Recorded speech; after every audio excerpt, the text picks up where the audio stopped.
Good morning, I'm Ann Hutchinson. I'm from the Walsall Palliative Care Research Centre in the medical school. And today I want to talk to you about some of my KE work, bringing breathlessness into view, from my PhD to new partnerships that I've made recently. So in my PhD, one of the things I did was a systematic literature review, and it just showed how incredibly difficult it is to live with breathlessness and the widespread effects it has on people, including psychologically and socially and existentially. And then through this, I developed a new concept, the concept of breathing space, which is to try to show how people can live well with breathlessness. And it's through a combination of how they cope and seek help, but also what the response of the clinician is, whether it's to the symptom as well as the underlying disease or not, makes a huge difference. So having seen how incredibly difficult it is to live with breathlessness, and actually knowing that most people know nothing about this, we decided to make an exhibition, and I worked with local people living with breathlessness, two local artists, Anna Bean and Rob McKay, and we worked together in a workshop and then developed images and sound for the exhibition. This was our first opening of the exhibition back in 2019 in the Allen Medical Building. Attended by about 150 people, and it went down very well, and we got some great feedback from it.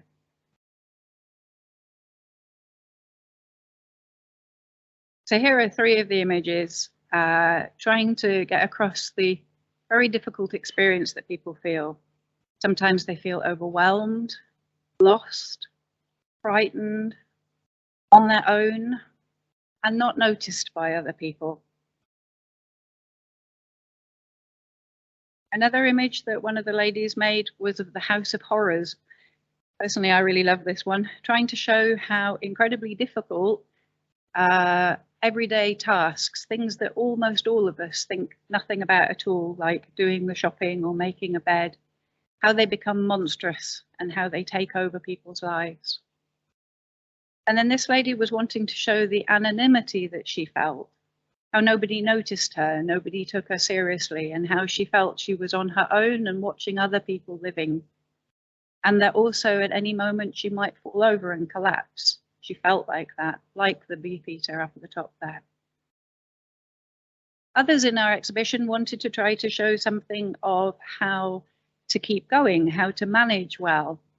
This guy did fundraising to spread the word, and he used his little Reliant Robin, I think it is, to go around the country and do fundraising, and was a very positive man.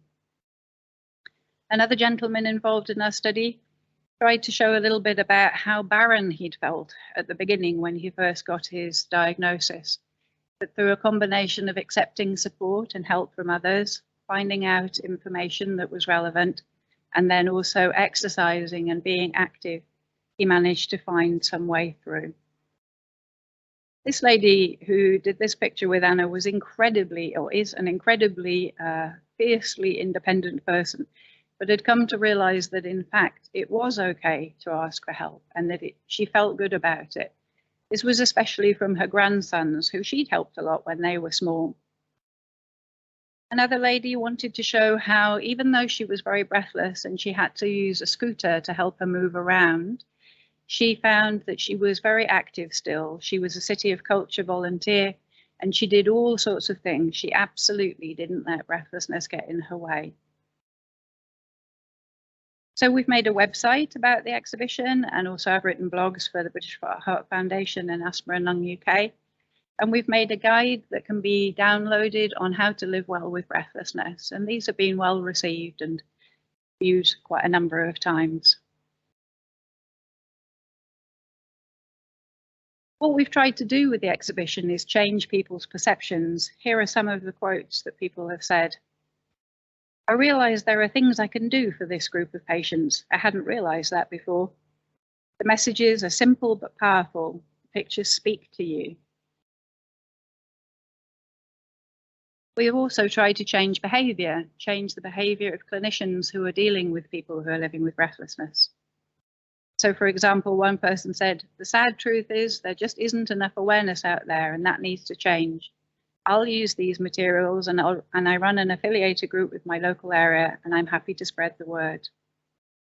So this has then led on to new partnerships. I was approached by AstraZeneca and have taken part in some research that we've run, a qualitative study that they contracted us for with Act on COPD and the University of Hull and AstraZeneca as partners.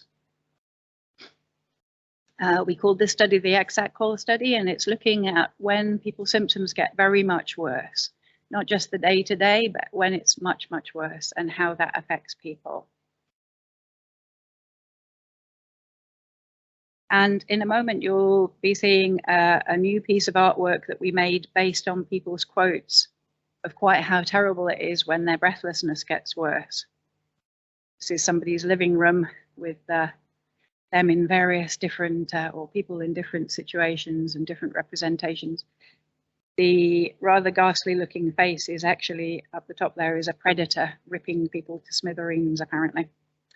So there are future possibilities with this. I'm part of an NHS England breathlessness working group, part of the long-term plan, and we hope to affect NICE guidance. And we're also looking into new research that could be funded by AstraZeneca and or the NIHR. If you'd like any more information about this, have a look on our website, the Bringing Breathlessness interviewing website. Get in touch with me. Thank you very much.